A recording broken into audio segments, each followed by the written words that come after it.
പ്രഭാത ചിന്തകളിലേക്ക് എവരെയും സ്നേഹപൂർവ്വം സ്വാഗതം ചെയ്യുകയാണ്. ഇന്ന് 2025 ഏപ്രിൽ മാസം 3, കൊല്ലവർഷം 1200, മീനമാസം 20, ഹിജറ വർഷം 1446, ശവ്വാൽ മാസം 4, വ്യാഴാഴ്ച. വിജയപദം കൈവരിക്കാനുള്ള തിരക്കിലും ഓട്ടത്തിലുമാണ് എല്ലാ ആളുകളും.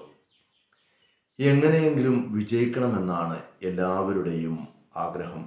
അത് പരീക്ഷയാണെങ്കിലും പരീക്ഷണങ്ങൾ ആണെങ്കിലും പ്രതിസന്ധികളാണെങ്കിലും വിജയിക്കുന്നവർക്ക് മാത്രമായി അനുമോദനങ്ങളും ആശംസകളും അംഗീകാരങ്ങളും പരിമിതപ്പെടുത്തിയിരിക്കുന്ന ഒരു ലോകത്തിൽ അതങ്ങനെ മാത്രമേ ആകുകയുള്ളൂ.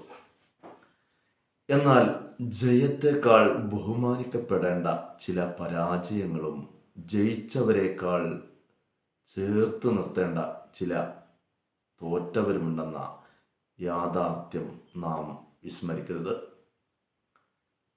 വിജയത്തിൻ്റെ ആവേശം ജയിക്കുന്നതോടെ അവസാനിക്കും. എന്നാൽ തോൽവിയുടെ ആഘാതം വീണ്ടും വീണ്ടും ജയിക്കുന്നതുവരെ നീണ്ടു നിൽക്കും. തോൽവി തോൽക്കുന്നവരുടെ മാത്രം കുറ്റമാവണമെന്നില്ല. നിരുത്തരവാദിത്വം കൊണ്ടുള്ള തോൽവികളെ ഒരിക്കലും അംഗീകരിക്കാൻ കഴിയില്ലെങ്കിലും കൊടിയ വെല്ലുവിളികൾക്കും പ്രയാസങ്ങൾക്കും മുമ്പിൽ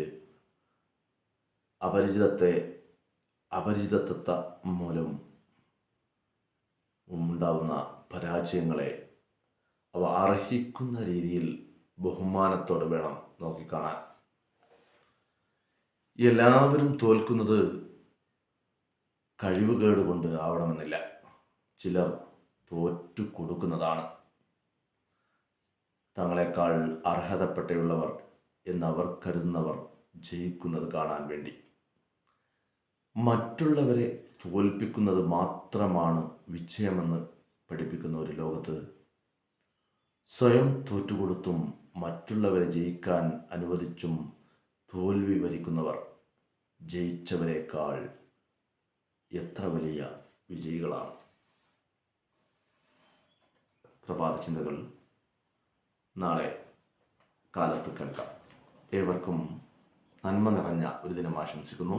നമ്മുടെ ചാനൽ സബ്സ്ക്രൈബ് ചെയ്യുക, ഷെയർ ചെയ്യുക.